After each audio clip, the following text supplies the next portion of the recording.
Welcome to the Spirit of Mayberry, brought to you by Research Chief Spirit Walker from an undisclosed location deep within the bowels of the Andy Griffith Show Research Laboratory. Let's Talk Podcasts.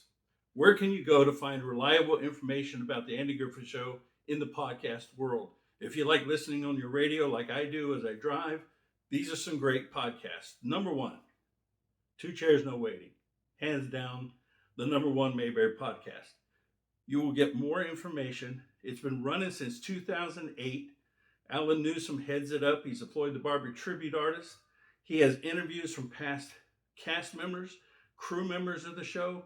They're all on there. You don't want to miss it. You can get all of his back episodes on imayberry.com or twochairsnowaiting.com. You can even go live on Monday nights at 7 p.m. Central, so adjust accordingly. Go to imayberry.com and click on the live button. Or you can go to live.twochairsnowaiting.com and you can be in the chat room and talk to other fanatics of the Andy Griffith Show while he's recording his podcast. You can hear it right then. You don't have to wait for it to drop the next day. Every Monday night. Another great one is BURKE on Mayberry. Kevin Burke runs BURKE on Mayberry, and he breaks down episodes of the Andy Griffith Show with some very interesting comments about each episode. And another one that is the newest podcast is called The Loaded Goat. It's named after an episode of the Andy Griffith Show, in case you didn't know. And it's run by Aaron and Chris, who do a great job breaking down episodes, but they also talk about other things that are Andy Griffith Show related, like movies Andy Griffith was in, the stage play No Time for Sergeants. I mean, there's all kind of different things that they do, but they primarily break down the episodes and make interesting comments. They're young guys, so their insight of what the show is about and how it breaks down is a little bit different than other people, and it's very interesting. They're interesting, comical gentlemen to listen to. I suggest you listen to The Loaded Goat. So listen to these three podcasts: Two Chairs No Waiting, BURKE on Mayberry, The Loaded Goat. You'll have a great time. Today is November 21st, 2022. On November 21st, 1960, the Andy Griffith Show did not air on CBS. It didn't air on NBC. It didn't air on ABC. It didn't air on November 21st. Why didn't it air? Well, 1960 was an election year, and John Fitzgerald Kennedy had just been elected the 35th president of the United States of America, and the nation was all abuzz. And so on that day, there was a special edition of Face the Nation that aired in the place of the Andy Griffith Show. It doesn't mean we ever missed an episode. It just means the episode was put off a week. So what am I going to do for an episode if the Andy Griffith Show didn't air? What was I to name my episode? Well, I figured since Face the Nation aired, I would name this episode Face the Camera, because I want to talk about the difficulties and the miraculous job the Andy Griffith Show did at filming an entire sitcom with one camera. Today, there's at least 3 cameras running on a sitcom so that they can move from scene to scene pretty seamlessly. But on the Andy Griffith Show, they shot with one camera, and they did it in 3 days. 3 days. They shot the outdoor scenes on Mondays. They shot the indoor studio scenes in Hollywood at the Desilu Cahuenga Studios. Shot that on Tuesdays. And then on Wednesdays, they shot more of the indoor scenes and any pickup scenes that they may have to reshoot for whatever reason. And so it was a Monday, Tuesday, Wednesday. And the reason they scheduled the outdoor scenes for Mondays was in case the weather was bad. That wasn't often the case in Southern California. The outdoor scenes were shot at either the 40 Acres back lot in Culver City, California, or at Upper Franklin Canyon Reservoir up in the Beverly Hills.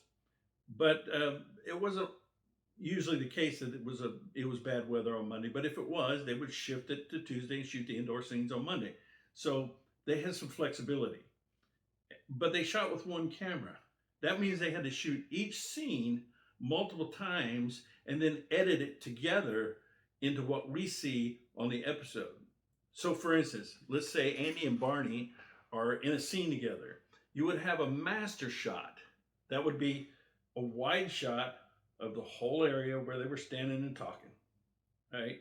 That would be a master shot. Now, a two shot would be that they would zoom in to get just the two of them and very little of the background, just whatever was necessary, right in their vicinity.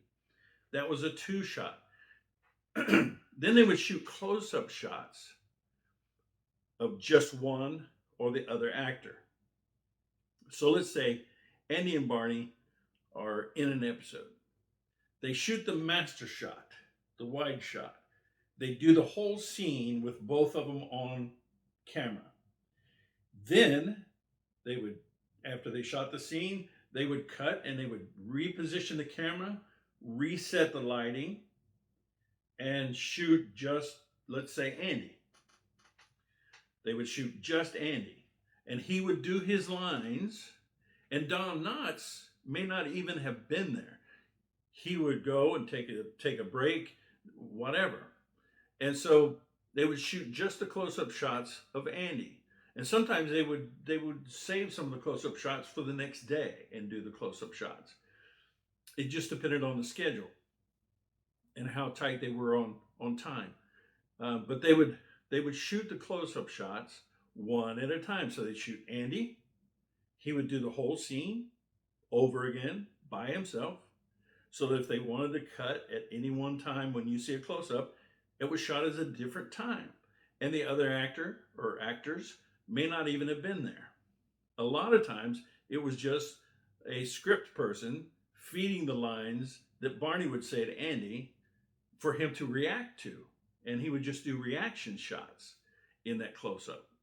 Then they would cut, they would reset position for Barney, and they would reset everything and the lights and the sound and everything. And then Andy would take a break and Barney, Don Knotts, would do his scene. He would do the whole scene again, just in a close-up of him, his reaction shots and everything. And every once in a while they would do a close-up shooting over someone's shoulder, an over the shoulder shot. But sometimes it meant taking out walls in the studio. For instance, if they were shooting in the jail cell and they wanted to shoot out through the bars to Andy's desk, they would have to remove that back wall. We'll see some examples of this in a minute. They would have to remove walls in order to get close-up shots or different angle shots. When Opie was in the barn being sworn in as a wildcat, and he had Opie sitting here, the leader of the wildcat sitting there, three other boys around him, and they shoot a close-up of Flip Mark, who played the leader of the Wildcats. It was from Opie's point of view, so when they shot those close-ups of Flip Mark, Opie wasn't there. In fact, they had to remove part of the set to shoot that angle. And then when they shoot close-ups of Opie, they would have to remove the kids that were in front of him, one of which was Terry Dickinson, who played the bully that bullied Opie out of his milk money. He was one of the Wildcats. They would have to be gone so that you could shoot that straight shot straight on with Ron Howard. So it took a lot of different setting up, and each scene took a long time to shoot. And they shot a lot of footage, and they then edited it down to the length of the show, of the episode. So that was what they did.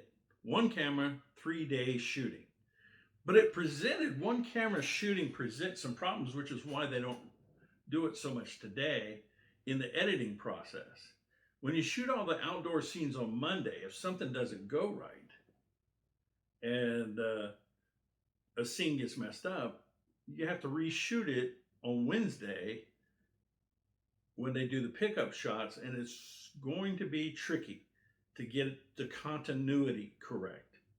Also, you got to think, when they walked into the door of the courthouse, Andy and Barney walk into the courthouse on the 40 acres back lot, in Culver City, we see them walk in, and then the next shot we see them coming into the courthouse, right?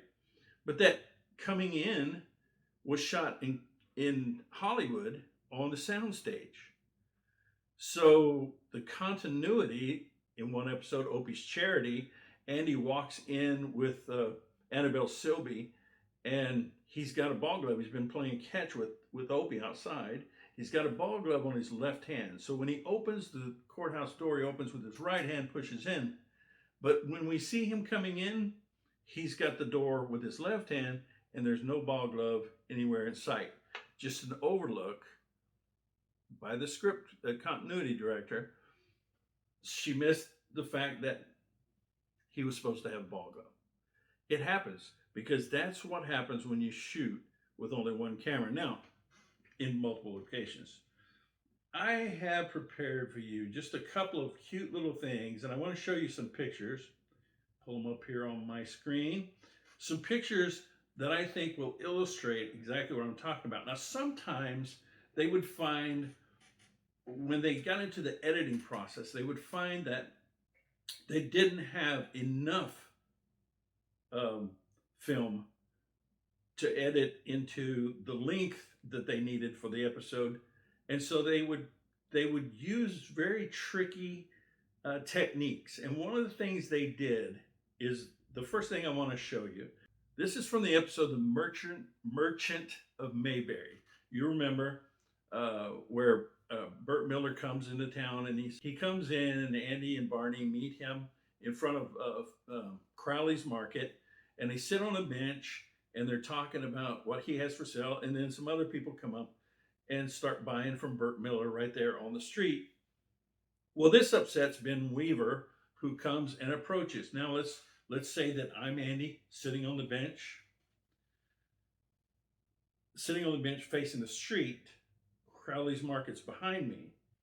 That means the barbershop is to my left, and then the next door down is the courthouse.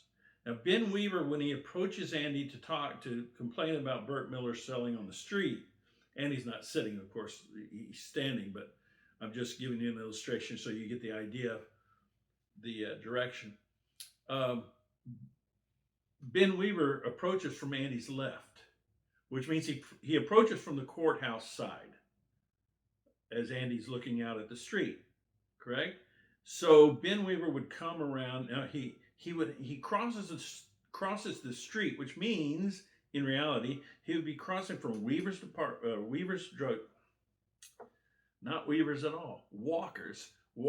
drugstore, which is across the street from the courthouse, in front of the courthouse and down the sidewalk to talk to Andy. That's the way he approaches. Look at this picture. This is Ben crossing the street. When he first begins to cross the street, what do you notice in this picture? The first thing I look for, if he's going to approach from that direction, he should be coming across the street near the courthouse. I don't see the courthouse. I see another brick building there, but it does not look like the courthouse at all. But look at that car. Look at the license plate. And that's your first giveaway. It's backwards. It's reversed. It's as if I'm looking at it in a mirror, right? It is not oriented correctly. Now, let's see Ben as he passes the car onto the sidewalk. We now see more of that building behind him, and we can recognize it as the theater.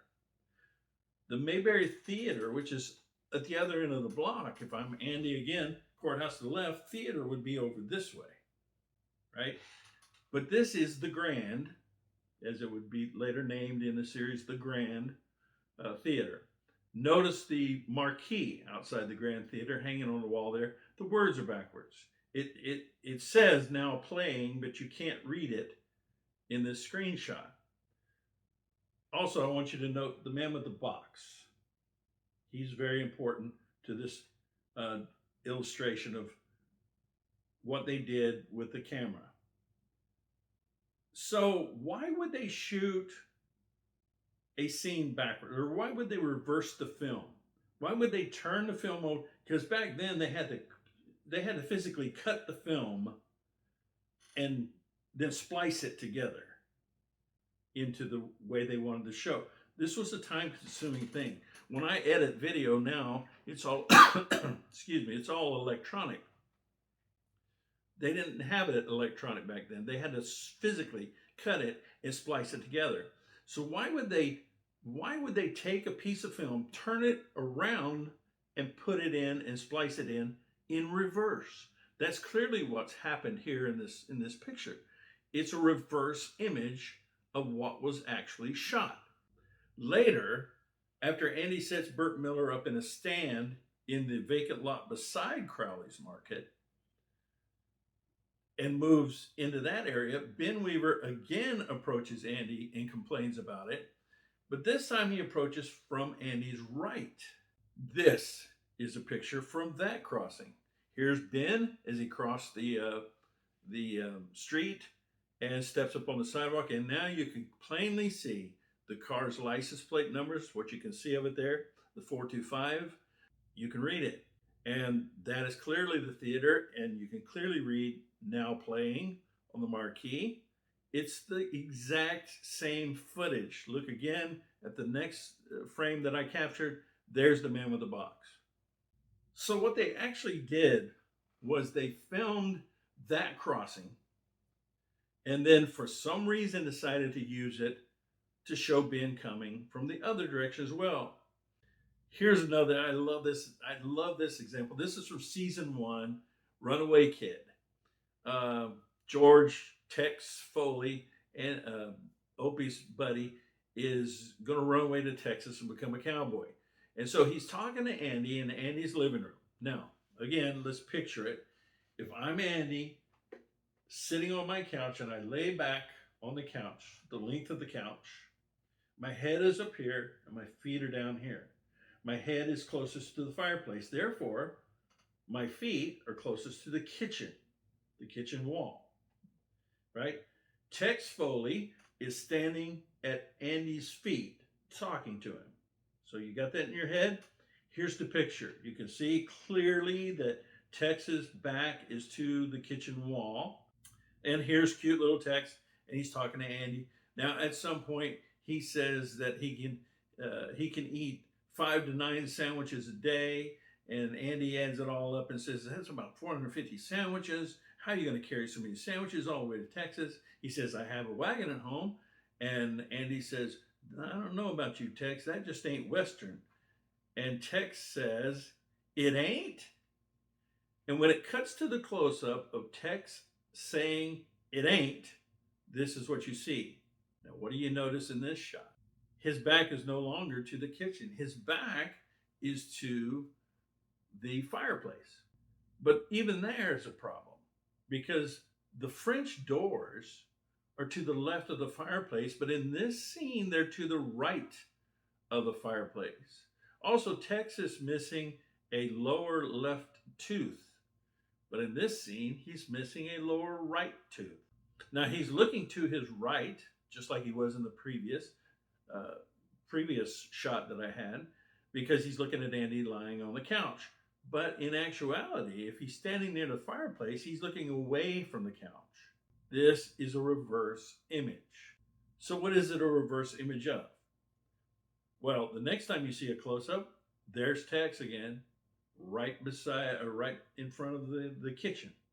But then after he has a little short discussion here, he actually physically moves around the couch to the place where the fireplace is, to that end, and continues the conversation with Andy. Andy sits up on the couch, and so Tex is now going to be looking, instead of to his right at Andy, he's going to be looking to his left because he's now at the fireplace and Andy's on the couch over here.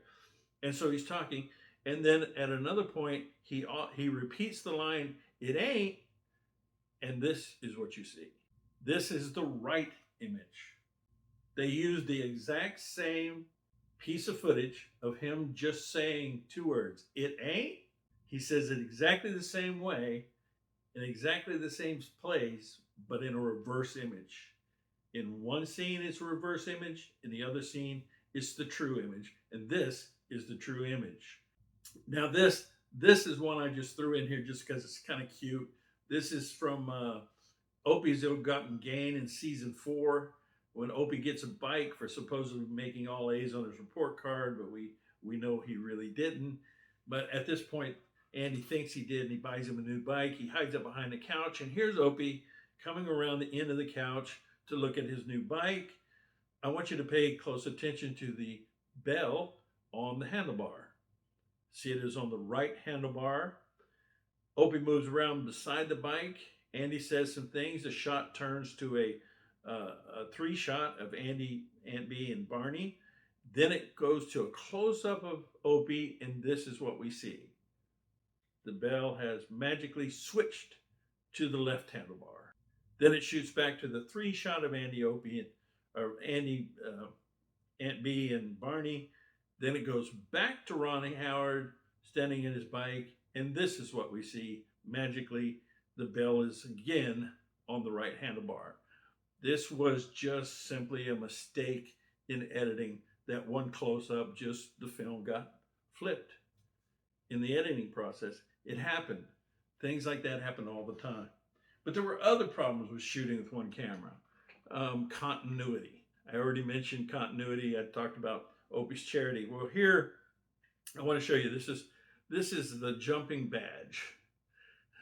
This is from Barney's Andy and the Gentleman Crook. When Barney is infatuated with Gentleman Dan Caldwell, the fancy crook, you got to watch these episodes to know what I'm talking about.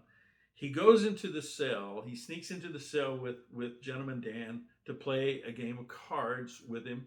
And during the card game, Gentleman Dan, being the slick con man that he is, drops a card on the floor. Barney bends over to pick it up, exposing his pistol on his right hip in his holster. And Gentleman Dan takes the gun out without Barney's knowledge. So now he has the gun. Then Barney looks at his cards and says, I have the winning hand. I hate to tell you this, but I have the winning hand. And Gentleman Dan says, no, I'm afraid not, Barney. This is the winning hand. And he points the gun at him. Here's Barney looking shocked that Gentleman Dan has his gun. What I want you to see is Barney's badge. Barney's badge is in place. Now, after this scene, or as a continuation of the scene, after this shot, Gentleman Dan then escorts Barney to the jail cell. He unlocks it and he steps out. Just at that time, Opie and Aunt Bee come in the back door. Gentleman Dan's attention is now split between Aunt Bee and Opie over here and Barney over here. So he beckons Barney to come out of the cell. Barney comes out of the cell. Now they're all four outside the cell. Then Andy comes in the courthouse door. Gentleman Dan turns his gun on Andy. Andy says, where did you get the gun? He says, it's Barney's gun. Andy knows Barney doesn't have any bullets in his gun. It has to be empty.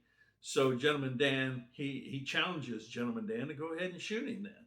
Gentleman Dan pulls the trigger. It hits on an empty chamber. He then turns the gun straight up and clicks it 4 more times. Click, click, click, click, click. Being convinced that it's empty, he drops the gun to his side. Andy then walks around and takes the gun away from him. This is Andy walking around to take away the gun from Gentleman Dan. Look at Barney. Besides the expression on his face of, holy cow, what happened? Andy almost got shot. Notice that his badge is missing. This is a master shot. The close-up of him in the cell would have been a close-up shot. And that scene of them in the cell might have been shot hours before or even after this scene was shot right here, where you get this master shot, this really wide shot where they removed the back wall behind Andy's desk and shot this master shot. Here's Andy stepping around, and he's going to take the gun. And then if you watch the episode, you know that Andy takes the gun and says, now tell me, Dan Caldwell or Gentleman Dan or whatever, what good is a gun as empty as this one? And he points it up and he pulls the trigger and the bullet fires, because Barney did put his one bullet in the gun. Luckily, he put it in the 6th chamber and not the 1st chamber, or Andy might have been shot. And that's why Barney is looking so shocked. In the close-up, when Andy fires the gun and looks shocked that it went off. And he looks at Barney and says, Barney, this is the close up of Barney pointing to his pocket with a look like, I, I knew, but you didn't know that I didn't have the bullet in my pocket. That's what he's trying to say here as he stutters it out, but you can clearly see his badge is missing.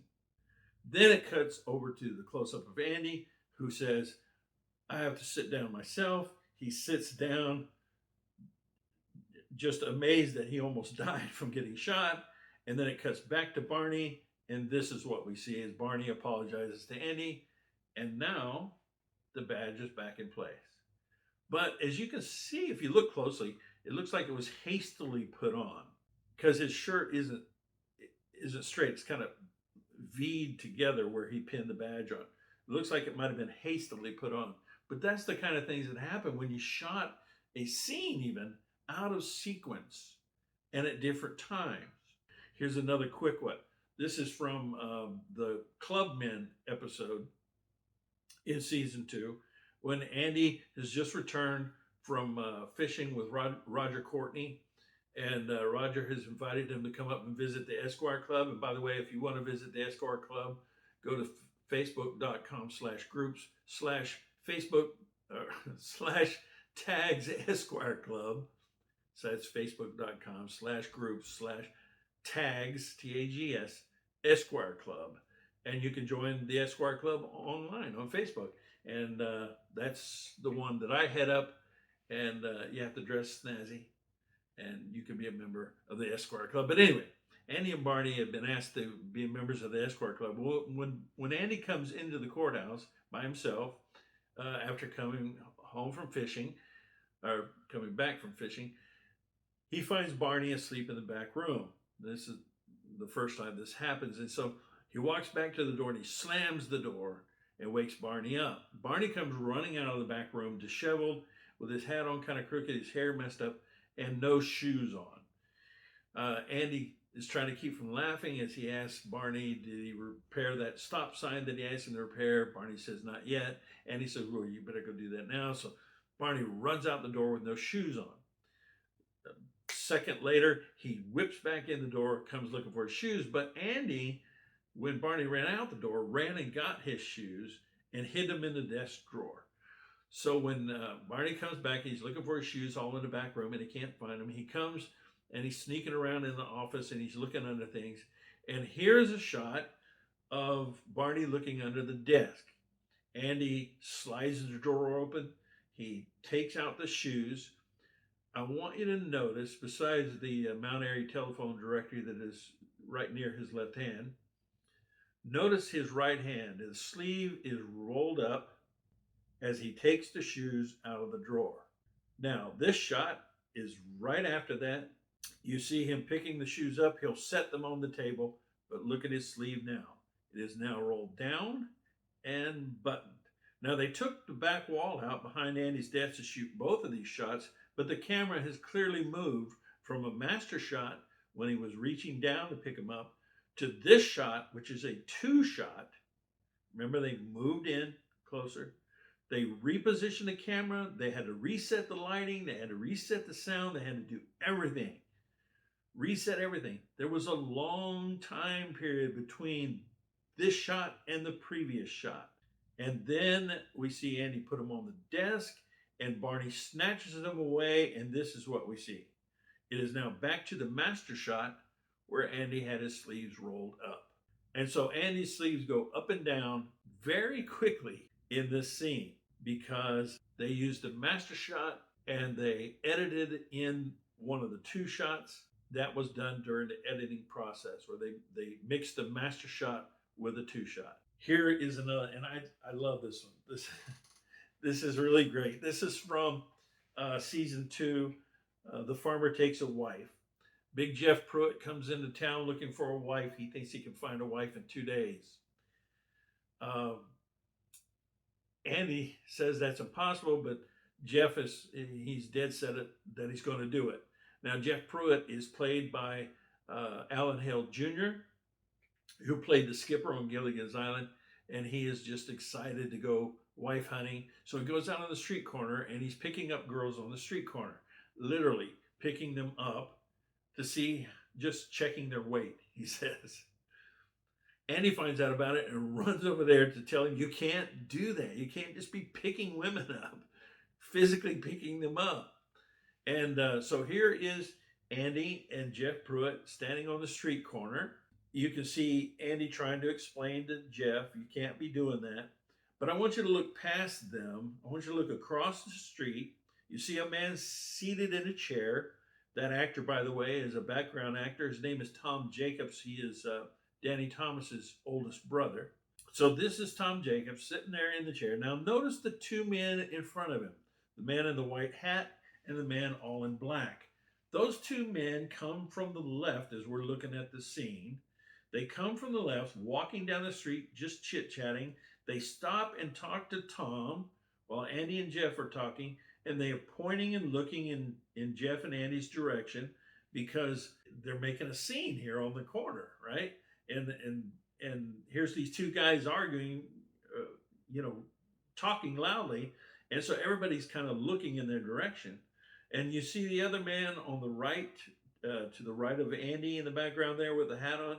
He's walking toward Tom Jacobs from the right as we're looking at it. So those four men are in the background as Andy and Jeff are arguing. And now as the scene progresses, here's a shot. Now you can see that the two men have left Tom Jacobs sitting in the chair and are exiting the screen on our right. They will continue and they will exit completely out of the frame. The man with the hat that came in from the right has now reached Tom Jacobs and he's standing there talking to Tom Jacobs. Now, right after this shot, Andy says, why don't you come home and eat supper with me? And him and Jeff leave. So they turn around and they walk across the street. But the camera that is in this two shot pulls back to the master shot, which means they had to reset everything and time passed. So not only did the continuity director, the continuity person, have to worry about what they had in each scene, but Bruce Bilson, who was in charge of the background actors, the set decoration, they call them. These were decorations. The cars in the background and the people in the background that made the town so realistic. Bruce Bilson was in charge of getting them in the right places. And so in the master shot of them leaving, we now see that Bruce Bilson has basically reset the background actors. The two men who walked past Tom Jacobs and off the screen to the right are now back in front of Tom Jacobs. The guy with the white hat that entered from the right and walked up to Tom Jacobs is already at Tom Jacobs, and they're all four grouped together. If this actually happened in real life, those two men that walked up to Tom Jacobs are the fastest men alive. They made it all the way around the block and back to Tom Jacobs before Andy and Jeff could cross the street. That's one of the problems with shooting with one camera. I'm surprised there aren't more mistakes than there are. There are a few, and they're interesting and enjoyable to watch, and they're one of the things that I watch for when I watch an episode of the Andy Griffith Show, because it just makes, it's another layer of enjoyment for me to see these little things in the background. They're like Easter eggs. And don't we love Easter eggs? Hey, if you find any you want to send to me, send me a message or an email, I should say, at tagsrl55@gmail.com. I'd love to hear from you, hear what you think about different bloopers and things that you find in the Andy Griffith Show. Make sure you subscribe and like this channel. It's very important to me. And it's one of your ways that you can spread the Mayberry spirit to me. Until next time, keep spreading that Mayberry spirit. I thank you.